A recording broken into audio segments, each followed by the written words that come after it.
Cyclothon Sambalpur कचेरी छकठारे मारवाड़ी युवा मंच पक्षरु आज आरंभ होईची साइक्लोथॉन।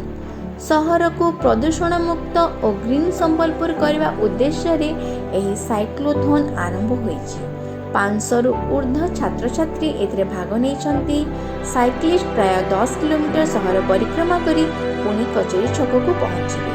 साइकिल चलाइले देह सुस्थ रहिबो एणु समस्ते साइकिल चलांतु बोली आयोजक माने कहिसंती। Hippo etcetera one must visit this site। होते हुए ऐठापाली चौक से बेक करके लक्ष्मीटाई चौक VSS मार्ग जेल तक होते हुए एंड पे आएंगे। कोई भी हड़बड़ी नहीं करेगा, एकदम आराम से जाएंगे, आराम से आएंगे। Thank you. सुनो एकदम स्लो।